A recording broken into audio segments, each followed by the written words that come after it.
My friends, let us come together for a moment of stillness, for it is only in the quietness of the heart that the true message of spirit can be heard. We live in an age in which many sincere seekers have turned to the spiritual path with noble intentions, seeking release from fear, from limitation, from struggle. And yet, in this sincere seeking, a subtle misunderstanding has arisen, a misunderstanding that sits at the very heart of modern spirituality and obscures the simple living truth that Jesus taught. Today, everywhere you look, you will find teachings on how to shape your life through the power of the mind, how to manifest abundance, how to attract health, how to create success. People are told to visualize, to affirm, to command the universe to deliver their desires. And though there may be temporary results, though there may be moments when the outer world seems to bend to human intention, yet these are not spiritual demonstrations. These belong to the realm of mind, not the realm of spirit. They require effort. They demand continual maintenance. And the one who manifests in this way remains anxious, for whatever is created by the mind must be sustained by the mind. Jesus never taught that. The Master revealed something infinitely more profound. He did not come to show us how to manipulate outer conditions. He came to reveal the presence that already is, the kingdom that is already established, the harmony that requires no human will to bring it forth. And so when we see Jesus multiply loaves, or still a storm, or raise the sick to wholeness, we are not witnessing a man using power. We are witnessing a man who rests in the awareness of the one power, and from that awareness harmony flows without resistance. Joel Goldsmith discovered and lived this same truth. He realized that all attempts to manifest arise from a hidden belief that something is missing, that something must be added, that life as it is given is insufficient. This belief is the root of all struggle, for as long as you feel the need to attract what you think you lack, you remain bound to the very sense of separation that gives rise to lack in the first place. Manifestation begins with the assumption of absence. Spiritual realization begins with the recognition of fullness. Do you see the difference? One says, I must make something happen. The other says, God's work is already complete. The modern world has taught people to reach outward, to reach toward a God who must be persuaded, a universe that must be instructed, a destiny that must be shaped through mental force. But the spiritual life begins not in reaching outward, but in turning inward, in sinking gently into the awareness that all that God is already expressing itself as your life. This is the shift Jesus came to introduce. This is the shift Goldsmith devoted his life to revealing. The power is not in your thought. The power is in God realized. The miracle is not in the mental act. The miracle is in the awareness of the infinite invisible that is present here and now. And so I say to you, if you have struggled to manifest, if you have felt exhausted by effort, if you have feared that your spiritual life was not strong enough to change your circumstances, then take heart. For the truth is not found in effort, it is found in surrender, not in controlling conditions, but in recognizing that the Spirit of God already stands where the problem appears. Let us set aside for the next hour every belief in personal will, personal power, personal effort. Let us enter this teaching as Jesus intended it, as a revelation that God is the substance, the law, the life, the activity, and the harmony of your being. When this truth dawns, you discover that nothing must be created, nothing must be drawn to you, nothing must be changed. You discover that the kingdom was always here, awaiting your recognition. Let us begin the journey. Let us continue now, my friends, deeper into the heart of this teaching, For if we are to understand why the works of Jesus flowed without strain, without hesitation, without effort, we must understand the profound distinction between mental force and spiritual realization. These two appear similar on the surface, for both may be followed by visible results, yet they arise from entirely different states of consciousness and lead to entirely different outcomes. The mind, you see, is the instrument of the personal sense of self. It is the tool of the I that believes it is separate from God, separate from supply, separate from harmony. And so the mind attempts to bridge this imagined separation through effort, through intention, through affirmation, through visualization. It seeks to draw into the self what the self believes it does not yet possess. But no matter how refined the technique, the fundamental premise remains the same. I am here, and what I need is out there. I must reach for it. I must bring it to myself. This, my friends, is mental force. This is the realm of the personal will. This is the domain of the human mind. But spiritual realization is entirely different. Spiritual realization is not the act of drawing something into your experience. It is the recognition that everything that God is, you already are. Everything that God has, you already express. Everything that God knows is already present within the consciousness that is your true identity. In spiritual realization, you do not attempt to make something happen.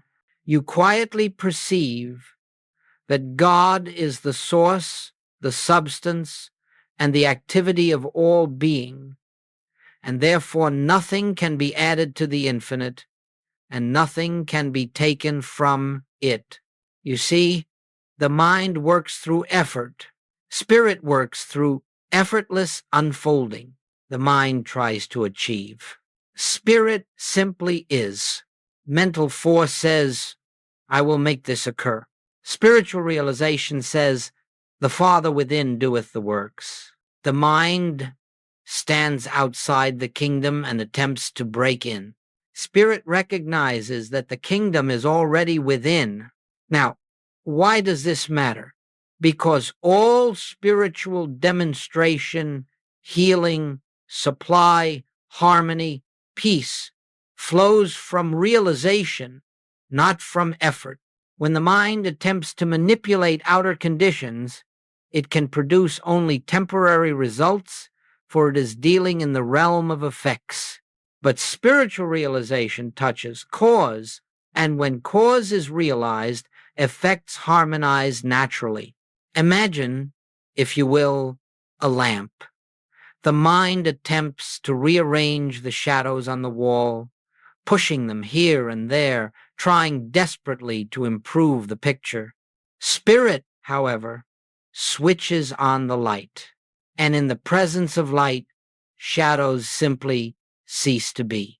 Not by effort, not by command, by the nature of light itself. So it is with the presence.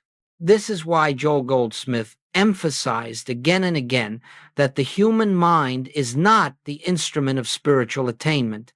It cannot reach God. It cannot contact infinity. It cannot create harmony. Only through inner stillness, through relinquishment of personal will, through the deep recognition that God alone is, do we enter the atmosphere of realization where miracles become natural. To depend on the mind is to struggle. To depend on spirit is to rest. To depend on technique is to fear. To depend on God realized is to live in peace. And here is a truth that may startle you. Every time you attempt to manifest something, you are declaring that God has not yet done his work. You are affirming that something is missing in the universe. You are strengthening the very belief in lack that you are trying to escape. But the moment you turn inward and become still, the moment you release the personal sense of I must achieve, you enter the state of consciousness in which the infinite moves freely. And in that consciousness, Harmony appears not because you made it appear, but because it was always there, waiting for your recognition. This is the difference between mental force and spiritual realization. One exhausts you, the other liberates you. One pushes, the other allows. One strives, the other rests in the certainty of God's completeness. As we proceed, keep this distinction clear in your heart, for without it, no spiritual teaching makes sense. With it, the entire message of the Master becomes radiant, simple, and alive. Let us continue now and turn our attention to one of the most profound statements ever spoken in the history of spiritual life. It is a sentence so simple that many overlook it, yet within it lies the entire secret of the Master's healing ministry, the entire explanation of his miracle work, and the very heart of what Joel Goldsmith devoted his life to teaching. Jesus said, "I can of mine own self do nothing." My friends, pause for a moment and let those words rest within you, not as a doctrine, not as a theological idea, but as the living truth spoken by one who walked in full awareness of the infinite. I can of mine own self do nothing. Here was a man who healed the sick, lifted the dead, multiplied supply, and stilled the storm. Yet he did not claim the power to do these things. He claimed no personal ability, no spiritual technique, no mental mastery. Instead, he proclaimed absolute dependence on the presence that he called the Father, the invisible, the infinite, the one. What he was saying is this: the human self, the personal I, has no capacity to heal, to supply, or to save. The personal self does not perform miracles. The presence performs them, and only when the personal self is silent enough to allow it. This is the key. The secret of Jesus' life was not power. It was emptiness. It was the absence of the personal sense of self. When Jesus stood before the multitudes, he did not think, "How shall I feed them? What shall I do?" He simply turned within to the awareness of the Father's fullness, and that fullness expressed itself outwardly as supply. When the sick were brought to him, he did not struggle to remove disease. He did not battle with appearances. He rested in the recognition that God is the only life, and in the presence of that recognition, disease lost all reality. He did not do these things. He witnessed them. He saw through the appearance to the presence. He saw beyond the condition to the perfection. He saw past the form to the reality. And in that seeing, in that divine vision, the outer world yielded to truth. Now listen carefully, for this is where the distinction becomes clear. Jesus never believed that he possessed a power. He never believed that God had given him a special ability. He never believed that the miracles were signs of personal greatness. He said, "The Father that dwelleth in me, he doeth the works." This is spiritual realization. This is the state of consciousness in which miracles become natural. Joel Goldsmith lived in this same awareness. He knew that the moment he tried to heal someone, the healing was obstructed. He knew that the moment he attempted to use God as a means to produce results, the presence receded from conscious experience. For God cannot be used. God can only be realized. And so he followed the Master in this profound truth. I can of mine own self do nothing. This statement is not a confession of weakness. It is the doorway to infinite strength. It is not an admission of lack. It is the recognition of the only source. It is not the posture of the helpless. It is the posture of the illumined. For in the very moment you acknowledge, "I can do nothing," you make room for the presence to do everything. You withdraw the false belief in personal power, and you stand as an empty vessel through which the infinite can pour itself forth. This is why Jesus moved with such calmness. This is why he never hurried, never feared, never strained. This is why his works were instantaneous and effortless. He was not drawing upon human resources. He was not using mental energy. He was not commanding spiritual laws. He was abiding in the great truth that the Father within is the only doer. And my friends, this truth is not reserved for him alone. It is the truth of your being. It is the truth of every soul. It is the truth that stands ready to transform your life the moment you cease trying to accomplish life through personal power.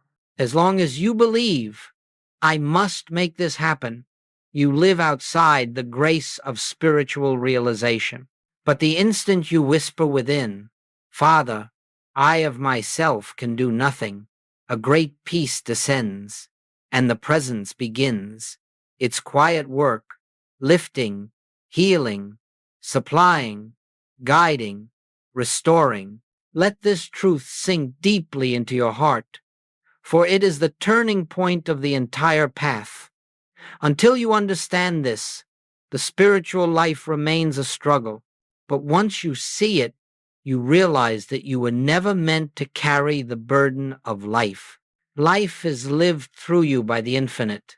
And so we continue in this awareness, letting the Master's words become our own, not as imitation, but as realization. I can of mine own self do nothing. The Father within doeth the works.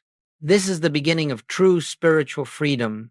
Let us move now into the heart of the matter, the essence from which all spiritual demonstration proceeds. For unless we understand the nature of true power, we will continue to seek God as though God were separate from us, as though God must be persuaded or summoned or directed. And in this misunderstanding, we remain bound to the realm of personal effort. Joel Goldsmith expressed this truth in a single luminous statement.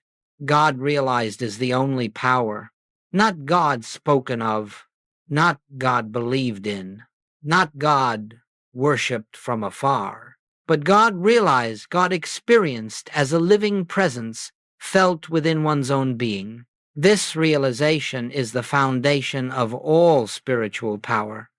Without it, we are but human beings struggling with human problems. With it, we become transparencies through which the infinite expresses itself effortlessly. Now, what does it mean to realize God? It does not mean to declare that God exists. It does not mean to affirm spiritual truths over and over again. It does not mean to memorize scripture or recite principles. To realize God is to enter the silent awareness that the presence is here, that it is the life of you, the mind of you, the very being that animates your existence. It is the recognition that you are not a separate creature living in a world of danger and uncertainty, but a spiritual expression of the one life that knows no limitation. True power, my friends, is not something you possess. It is something that possesses you. It is something that fills you, moves you, lives through you when the personal sense of self grows quiet enough to allow it. Mental power attempts to direct the universe. Spiritual power recognizes that the universe is already governed by the One. Mental power tries to overcome obstacles. Spiritual power sees that there are no obstacles in God. Mental power seeks healing. Spiritual power beholds the wholeness already present. This is why Jesus never struggled with conditions. He never attempted to overcome disease or lack or fear. He simply realized God. He lived in the awareness of the Father's presence, and in that awareness nothing unlike God could appear as power. You see, in the presence of the infinite, the finite dissolves. In the presence of wholeness, sickness cannot stand.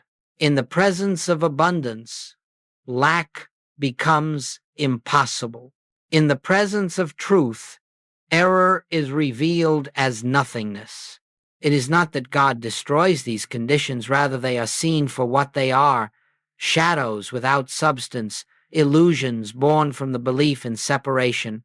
And when the light of realization dawns, Shadows disappear of their own accord. And so Goldsmith taught, do not try to remove the problem. Realize God, and the problem dissolves. This is the great paradox of spiritual power. You do not use it. You yield to it. You do not direct it. You become still enough that it may direct you. You do not attempt to bring God into your situation.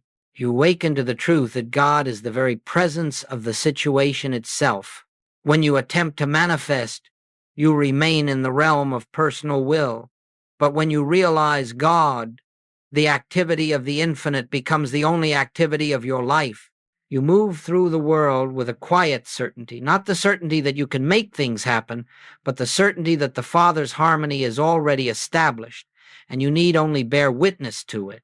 This realization brings with it a deep, unshakable peace. You discover that nothing can separate you from supply, for supply is God expressed.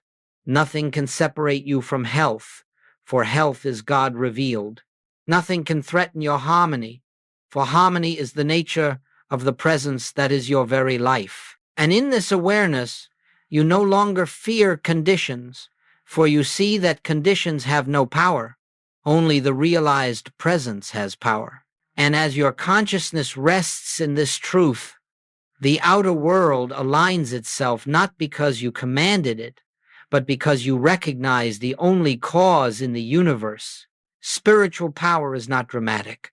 It is not forceful. It is not loud.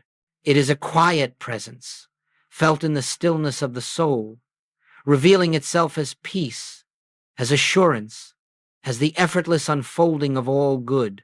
And so we take this truth into the deepest part of our being. God realized is the only power. There is no power in the problem. There is no power in appearance. There is only the presence, infinite, complete, and already functioning. When this becomes your foundation, the spiritual life ceases to be a struggle and becomes a resting in the grace of the one who lives you. Let us now turn inward to a very tender point in the spiritual life, a point that touches the experience of nearly every sincere seeker. Many have prayed with intensity, affirmed with dedication, visualized with discipline, and yet found themselves circling the same mountain of need, financial strain, emotional unrest, sickness, or lack of direction. And in their quiet hours, they wonder, why does it not work for me? My friends, it does not work because you are beginning at the wrong place.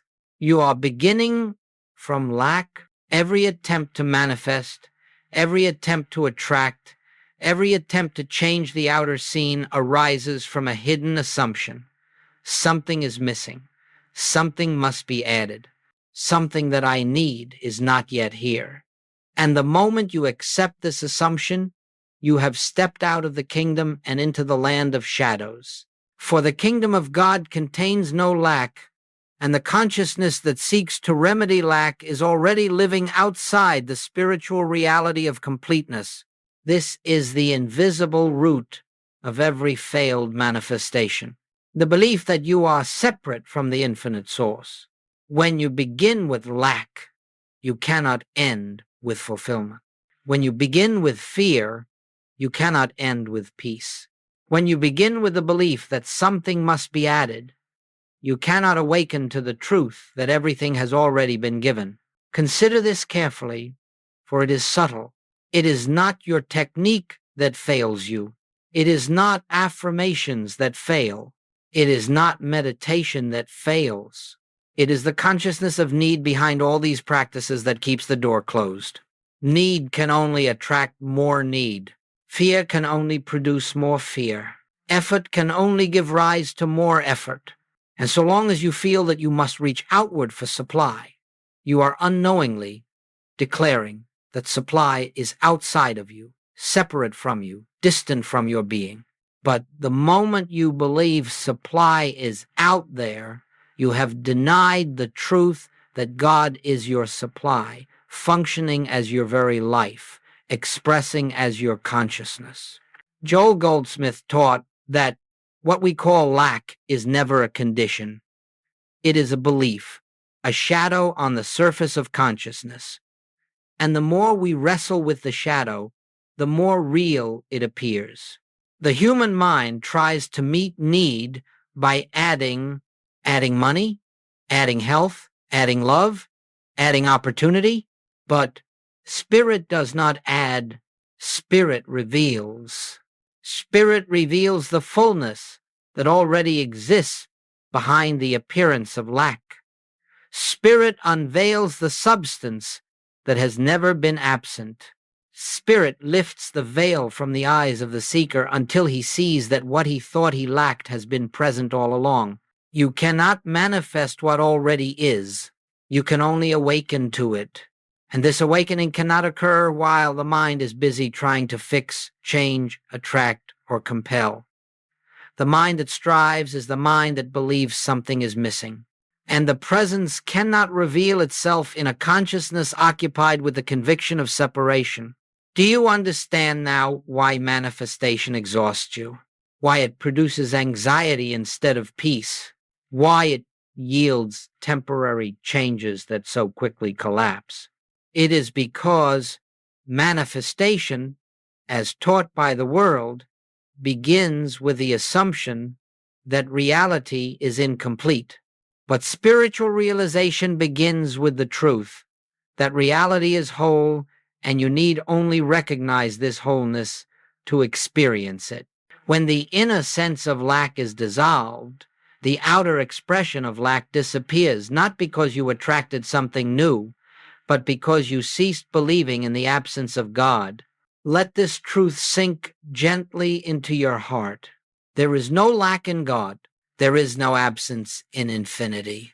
There is no gap in the wholeness of spirit. Whatever appears as lack in your life is not a condition to be corrected. It is a perception to be healed. The moment you realize that supply is not something you must get, but something you already are God expressing as your consciousness, then the appearance of lack dissolves naturally, without struggle, without strain. You will discover that the supply you have sought flows to you, not as something newly created, but as something newly recognized. You will discover that health arises not as something manufactured, but as something unveiled. You will discover that harmony appears not because you willed it, but because the presence that is harmony finally found your consciousness empty enough to reveal itself. And so, my friends, we come to the great turning point of this teaching. Stop trying to manifest. Start realizing truth. For manifestation fails because it begins with lack. Realization succeeds because it begins with God. Now, my friends, let us turn our attention to the manner in which the Master moved through this world. For in understanding the way Jesus worked, we understand the very nature of spiritual demonstration. If you study the gospel record carefully, you will see something remarkable. Jesus never rushed. He never strained. He never worried. He never pleaded with God. Instead, he lived in a continual state of inner poise, a quiet recognition of the invisible fullness of the Father. He did not work miracles. He rested in the truth, and the truth revealed itself as the miracle. Let us look closely, for there is a pattern in his ministry, a spiritual rhythm that was present in every healing, in every supply, in every act of grace. 1. He turned away from the appearance. When Jesus was faced with a storm, he did not fight the wind. When he was informed of disease, he did not battle with illness. When he was told there was no bread, he did not consider lack. He refused to grant power to the visible form.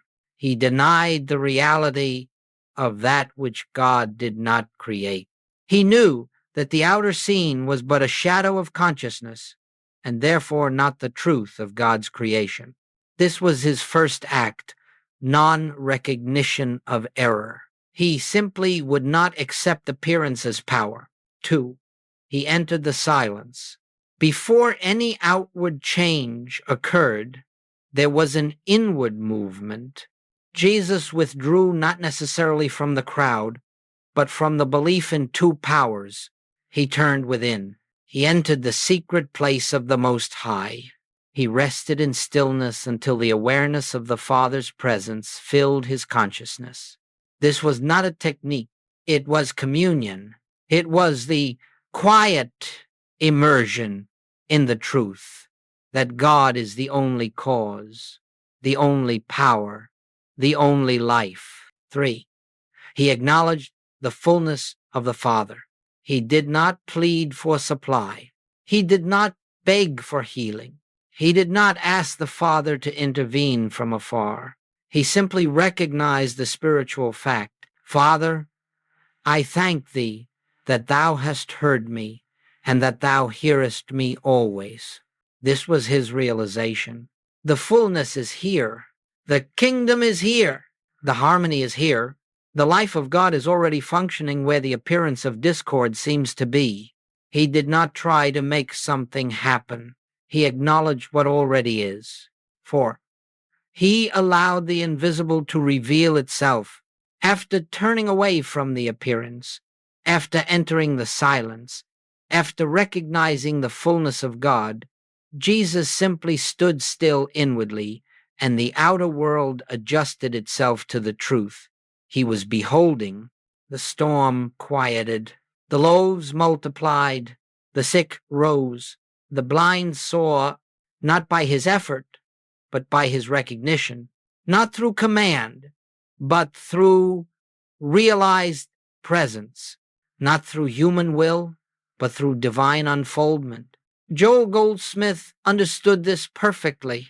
He knew that Jesus was not performing miracles. He was witnessing the activity of the Father.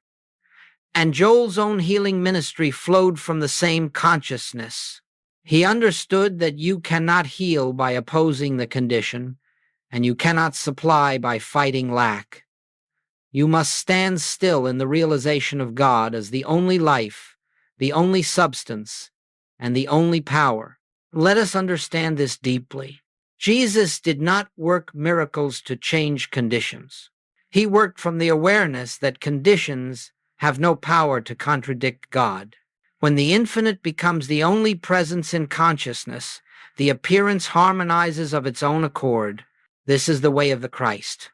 This is the way of spiritual power. This is the way by which all true healing occurs. Now, consider how different this is from the modern attempt to manifest. Manifestation begins with tension. I must create. I must attract. I must shift the energy. Jesus began with rest. The Father within doeth the works. Manifestation begins with desire. I need this outcome. Jesus began with realization. All that the Father hath is mine. Manifestation attempts to change the outer world. Jesus saw no need to change what God had already included in the fullness of being. To walk in the Master's way is to release the belief that you must make life happen. It is to sink gently into the awareness that the Father's perfection is already expressed as your life, and that no effort on your part can add a single cubit to the stature of God's creation. This is the spiritual method. This is the way miracles occur. This is what Joel Goldsmith called impersonalizing the problem and realizing the presence. And so, as we proceed deeper into this teaching, let us hold this truth before us always. What you are seeking is already present, and the way of the Master is not to bring it forth by force, but to behold it with a consciousness free of fear. Now, my friends, having understood the principle, let us gently turn to its application not as a technique, not as a method to accomplish something, but as a way of entering the atmosphere of spiritual realization. For truth must be lived. It must be practiced in the quiet, secret places of consciousness until it becomes the natural state of our being. Let us remember this always. The purpose of practice is not to make something happen. The purpose of practice is to remove the veil of the personal sense of self so that the presence may reveal itself. Manifesting begins with doing. Recognizing begins with being. And so I will offer you not exercises, but inner movements, gentle shifts of awareness that lift you into the realization of the already finished kingdom. 1. The sacred pause before action. Whenever a problem appears, whether it be a bill, a diagnosis, a fear, or a conflict, do not rush to correct it. Do not rush to pray for its removal. Do not rush to seek solutions or strategies. Let your first response be silence. Pause. Let the mind become still for a moment. Feel the spaciousness that opens when you refuse to engage the problem as though it had power. In that pause, you step out of the world of appearances and into the awareness of the invisible. In that pause, you declare without words, there is only God here. This pause may last only a breath, yet within it the entire shift from human effort to divine recognition begins. 2. Entering the silence of non-request. After the pause, you turn inward, not to ask, not to plead, not to affirm, but to listen. This listening is the essence of spiritual practice. Do not bring your problem to God. Bring your stillness to God. For the presence is not reached through words. It is touched in silence. And in this silence, you rest gently in the awareness that God already knows, already is, already expresses the fullness of harmony right where the appearance seems to be. Let the mind grow quiet enough that the whisper of spirit may be felt, not as a voice, not as a message, but as a subtle sense of peace, a lifting, a softening, a release of fear. This is communion. This is meditation. This is the way of Christ. 3. The gentle recognition of truth. Now, within this quietness, allow a simple recognition to arise, not as affirmation, but as realization. Father, thy work is already complete. The presence is here. All that God is expressing itself in this very place. Do not try to feel anything. Do not try to make anything happen. Do not strain for spiritual experience. Let recognition come as softly as a feather settling on still water. Let it be enough simply to acknowledge. In spirit, this is already finished, for it is not emotion that heals. It is not intensity that heals. It is the quiet recognition of truth that dissolves the illusion of separation. 4. The unhurried allowing of divine activity. Once you have recognized the presence, do nothing. Remain still for a few moments. Let the activity of God be the only activity. Let the infinite invisible fulfill its own nature as harmony, without your interference, without your direction. When the mind is silent, grace flows. When the personal self withdraws, the Father within acts, and you will discover something beautiful. Outer action will present itself naturally. What needs to be done will arise of its own accord. The phone call, the conversation, the step forward, all of these will come not from fear, not from effort, not from problem solving, but from the quiet intelligence of spirit moving through you. Do not rush. Do not force. Do not decide from the mind. Let action emerge from peace, not from panic. Let movement arise from inner stillness, not from the urgency of the world. This is what Goldsmith called the activity of the Christ within. 5. Returning to recognition throughout the day. Your spiritual practice does not end with a single moment of meditation. It continues in small ways as you move throughout your day. When you feel tension, pause again. When fear returns, become still again. When doubt whispers, recognize again, not as a struggle, not as a battle, but as a gentle turning of the attention from appearance to reality. Every time you make this inward turn, you loosen the bonds of the old consciousness and strengthen the habit of living in the presence.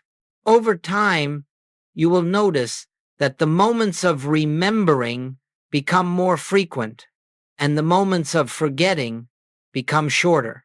This is how realization deepens quietly, naturally, without pressure. 6.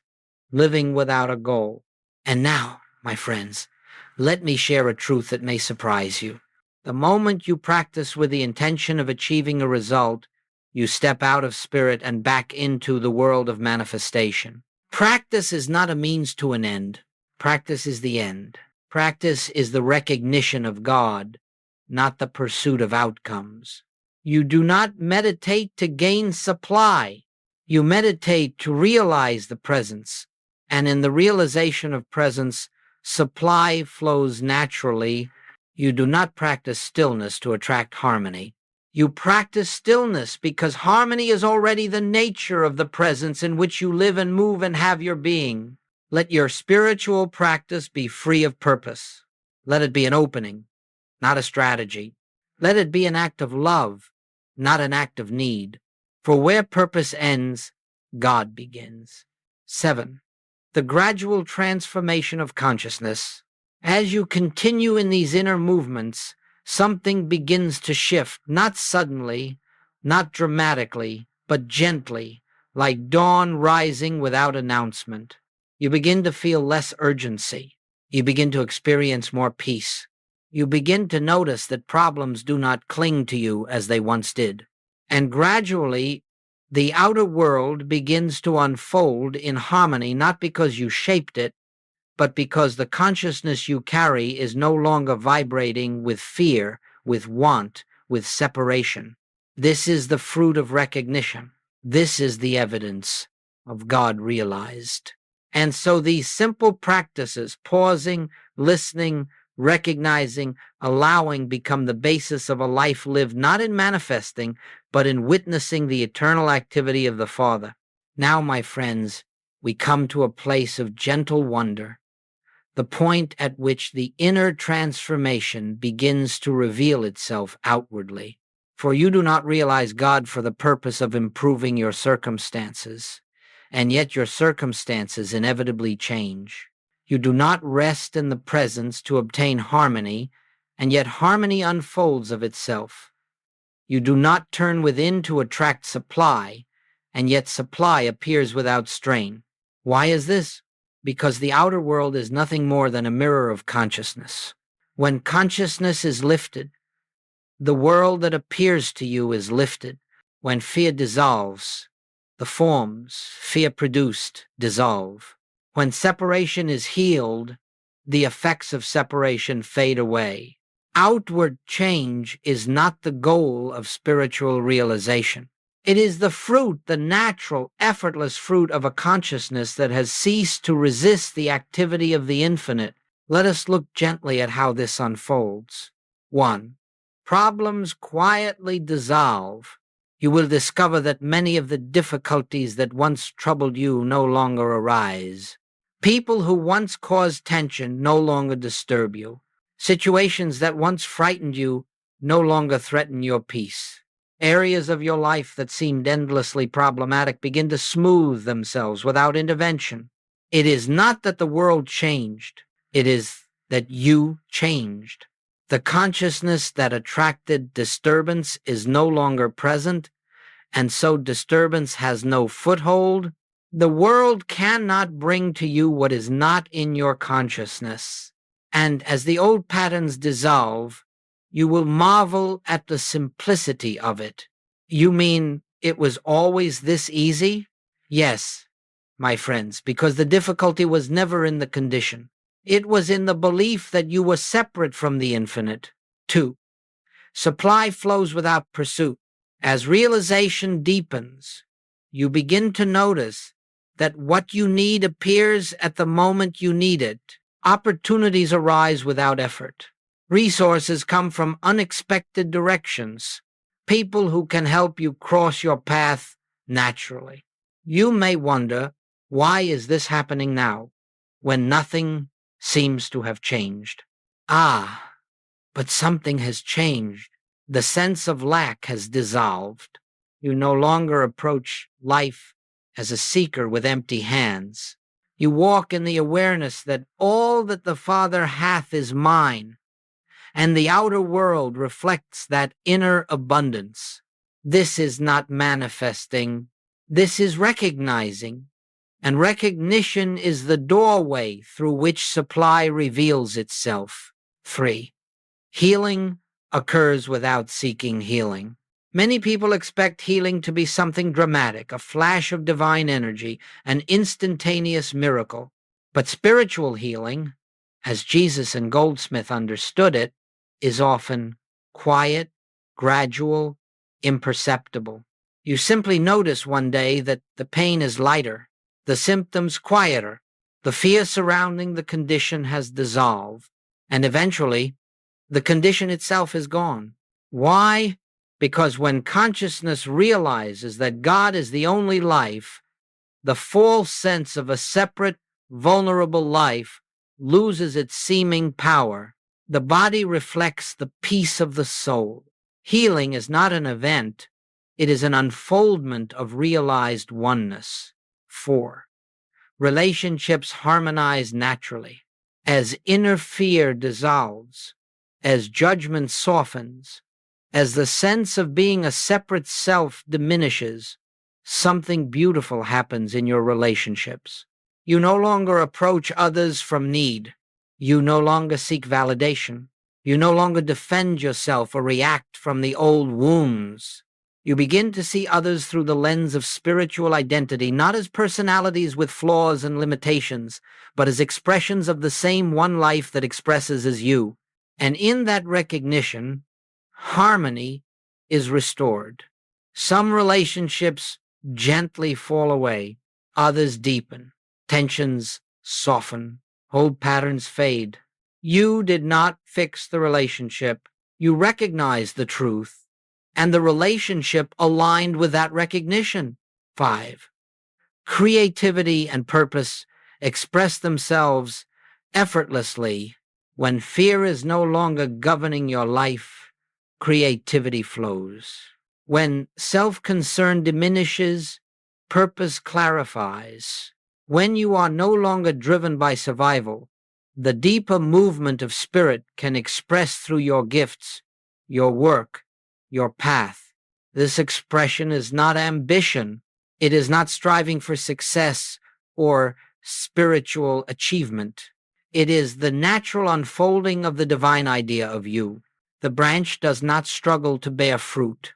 It simply remains connected to the vine, and so it is with you. 6. The world no longer dictates your inner state. Perhaps the clearest sign of realization is this: you become inwardly unmoved by outward circumstances. Whether the day brings challenge or ease, you remain centered. Whether the world praises you or ignores you, you remain steady. Whether the winds blow or the waters rise, you abide in the quiet certainty that the presence is your life and the activity of God is the only activity. This does not mean you become indifferent or detached. It means you no longer derive your identity from changing conditions. You live from within. You act from within. You draw your peace from within. And because your peace is rooted in the infinite, it is unbreakable.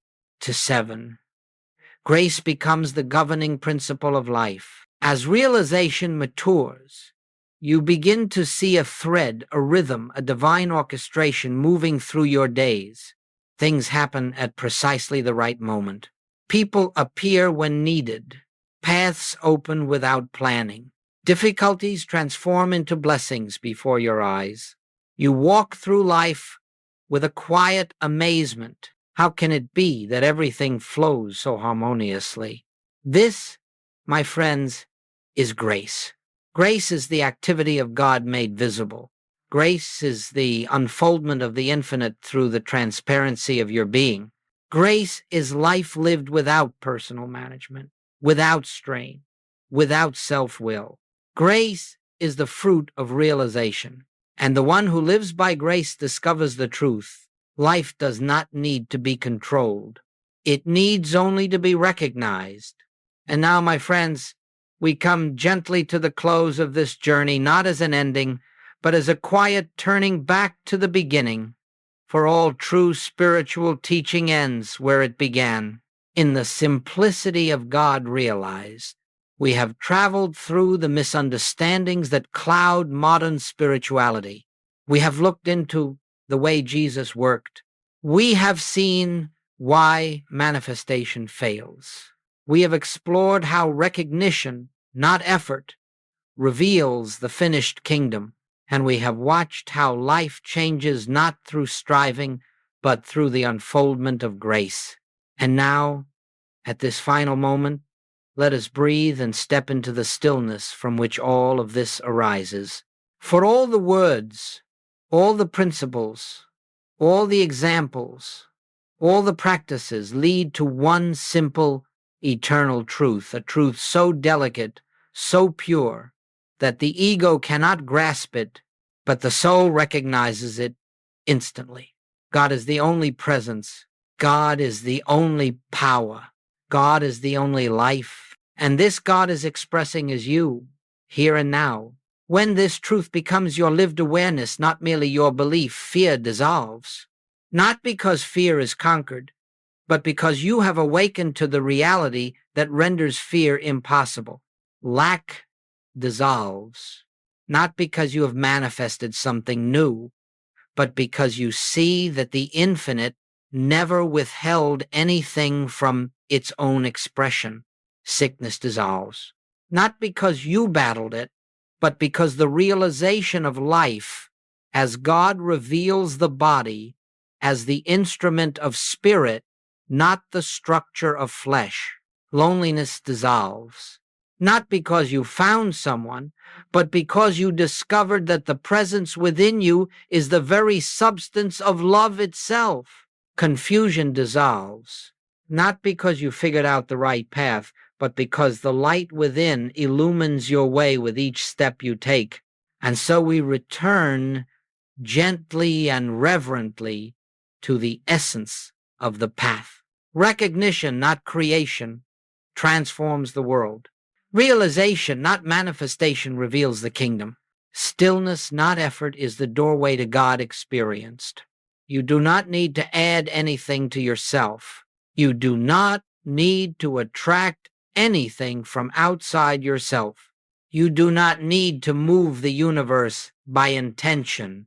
You need only awaken to the truth that the infinite has already expressed itself as your very being. You are not becoming spiritual. You are remembering what has always been true. You are not acquiring God. You are recognizing the presence that has never left you. You are not climbing to a higher realm. You are sinking gently into the awareness of the realm that is already here, the realm Jesus called the kingdom within. All your striving can now rest. All your seeking can now be laid aside. All your spiritual effort can now relax into the simple recognition: God is here. God is now. God is the life I am. And as this realization deepens, life reveals itself as harmony, not because you shaped it, but because the presence expressing as you is harmony. And so let this be the quiet benediction of this entire teaching. Rest in the presence. Trust the invisible. Allow the Father within to do the works, and behold the miracle of life lived by grace alone. The journey ends here, in the same stillness from which it began. Nothing more needs to be added. Nothing more needs to be done. Simply abide. Simply recognize. Simply be, for it is finished.